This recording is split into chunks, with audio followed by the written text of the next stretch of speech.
What are the top 5 lessons from Paul Tudor Jones to use in this market to get rich? And can you explain who he is? Because he's interesting, and we'll talk about him.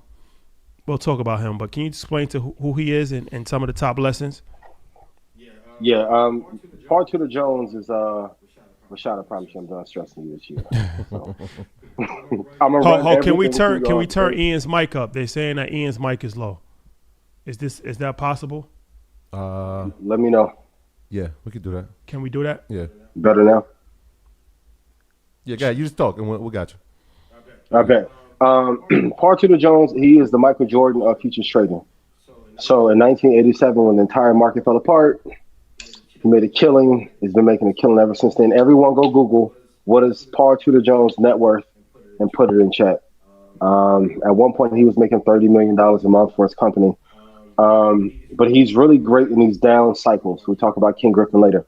So lesson number 1 is be prepared for volatility. A lot of times as investors and traders, we think volatility is bad.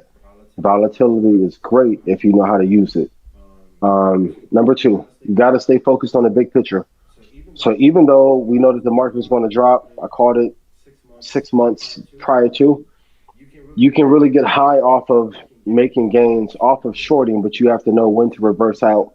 I think we're starting to see a bottom. We're floating heavily to the upside.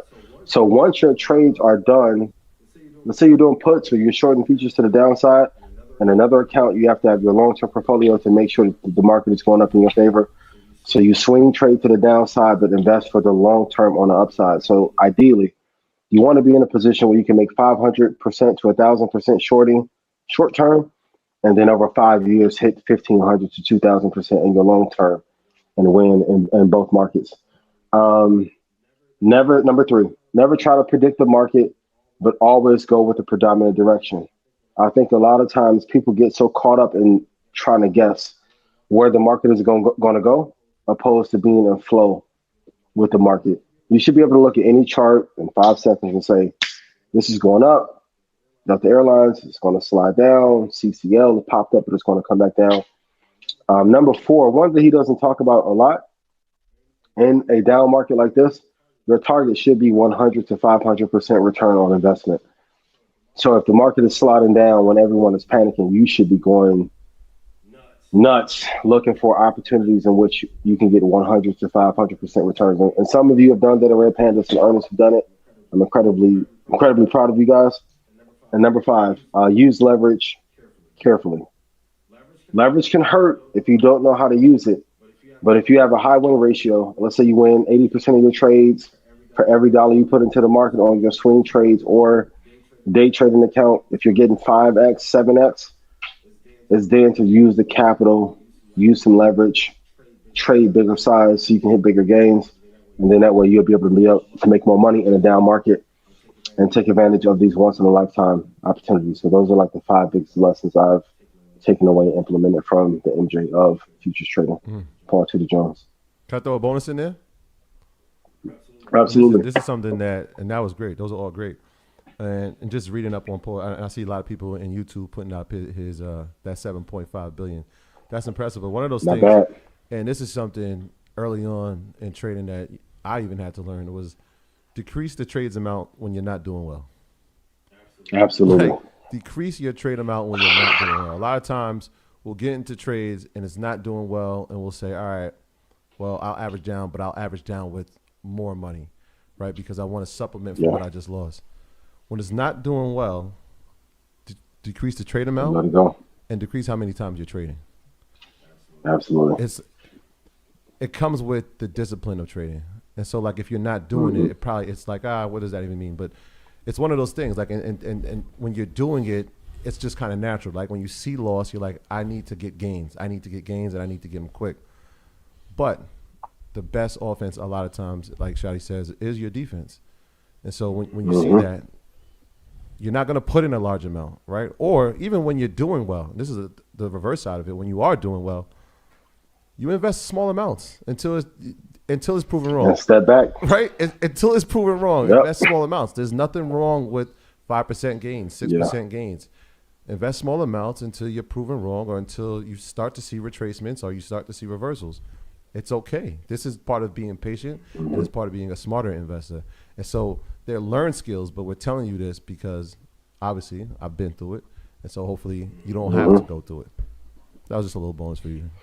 It's like hooping. Like if I'm 0 for 9 from 3, a layup helps build confidence. Exactly. Let alone a layup and one, and I make a free throw. I'm like, boy, this 22-footer looking nice. Like even if you're trading, and somebody asked me yesterday, like if I have a small account, what should I do? I'm like, a lot of times having a smaller account, you have an advantage because it won't cripple you if you lose, let's say $500 to $1,000. But if you get 3-4 wins in a row, and if you can learn to be able to get some size eventually and still win with small contract sizes that you're trading, that's the best of both worlds. There's nothing wrong with, let's say, like if you do 2 contracts on an option, that's a year out, do another 2, then do 4 contracts on the future on the Dow, and then 8 on NASDAQ. It may not seem like a lot in one trade, but if you win all 4 trades, you'll have 15, 16, 20,000 really fast, even trading small size.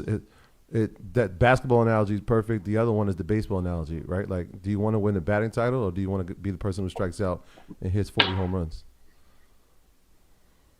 Or I don't know where Earn Your Love coming out, but it's like a relationship analogy too. Like if you averaging down is like going back to somebody who cheated on you. Like for what? You want the double the misery? Let it go. First time you got it at the wrong time. Let it go. Pick another asset that will love you back.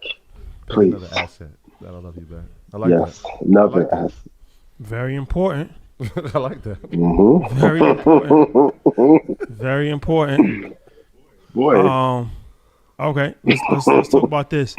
Netflix. What do we think of Netflix earnings and the fact that they have the highest revenue per employee? What does that even mean? For every employee that they have, this is like the ESPN version of LeBron scored the most points on a Thursday afternoon when Shannon Sharp was wearing a blue sweater type thing. Shout out to Uncle Shannon. Shout out to Uncle. Love the sweater. But for out of every tech employee, they're per employee, they're generating $3 million per employee. It's an interesting stat to look at. I think Apple was at 2.5, Microsoft may be at 2 million. I think the customer, like I've been hard on Netflix for the past year. They've been doing good the last 3 months. So I have to say that I was wrong on that. I didn't think the earnings would be that strong. The cost per acquisition was fantastic. They shot up like crazy. I think even the day they were up 4%, they're up to like 357 right now. They still have a way to go to get back to that high of $700, but the acquisition costs were great. The earnings were great.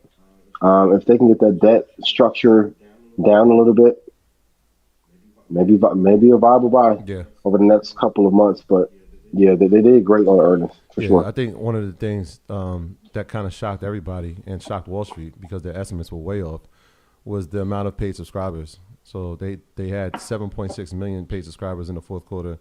Wall Street was estimating 4.5 million, which is like they blew it out of the water. And this is important. We kind of spoke about this. This is the first time that Netflix has had its ad-supported service included in its revenue, and so that's important, right? Because what's happening is that people are signing up for the lower tier that has ad placements, but the people who had like the $9 tier or the $19 tier, they haven't lowered it because they don't want the ads. And so you're not losing customers because of the lower price, which is good. So you keep those customers, but you're actually getting more customers now because you have a new price point. Plus, again, they still haven't gone international yet, so there's still some room for growth. But I think in this quarter here, which is what they're adding in the first quarter of 2023, is the password sharing price point. And so now, like before when I gave, like, I think Shadi has a name on my account. Like you do. I have a name on your account for what? Netflix. Currently? Yeah, currently. Don't worry about it. I still love you. Yeah, but so like that was something that people normally did, right? So you figured you lose customers, but now they're gonna have a price. Shawty a whole character, yo. Yeah. So, I mean, you would lose customers, right? But now there's gonna be a price tier where you can just pay for that, right? So maybe it's $22 instead of $19, and now 4 people can use your Netflix account. And so then again, you're still adding more revenue by keeping the same customer. Plus, as you get more content, and they had some the shows that blew everything out the water in that quarter. Wednesday, if you haven't tuned into that, I'm sure your kid has. Yeah, that went crazy. They had the Knives Out joint, the Onion with Daniel Craig. That went well. So they've had some content that has done well, and obviously these new Kaleidoscope. Yeah, these new tiers are doing well for them. The Meghan and Harry story, that did well for them. So the content is rolling, but these new ad tiers have helped them. So that's why they blew their earnings out the water. So shout out to them. I don't think we didn't put the coffin sign up for them. We just said there was some troubled days ahead, and it seems that they may have righted it, but it's early in 2023. But the fourth quarter was great. First quarter of this year looks like it could be promising too. My graduates from my school being Forbes, bag drop. Bag drop. A mic drop, bag drop. Bag drop.